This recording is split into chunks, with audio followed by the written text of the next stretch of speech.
தலைநகரான தொகுதியில் மொத்தமாக இருக்கக்கூடிய 10 தொகுதிகளில் 6 தொகுதிகளில் தமிழக வெற்றி கழக வேட்பாளர்கள் முன்னிலையில் இருக்கிறார்கள்.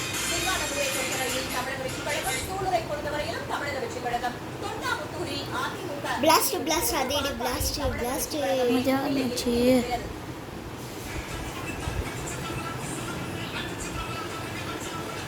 தளபதி. மேற்கு மண்டலத்தில் நாம் கோவை மாவட்டத்தை பார்த்தோம். அங்கு என்ன நிலவரம் என்பது குறித்து அடுத்ததாக என்ன பெரியப்பா பேச்சு ஒண்ணுமே புரியலையே.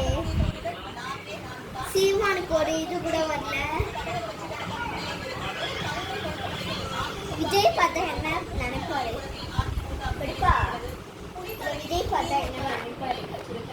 இரண்டு தொகுதிகளில் அதிமுக ஒரு தொகுதியில் ஒரு தொகுதியில் திமுக மூஞ்சிரம் தங்கச்சி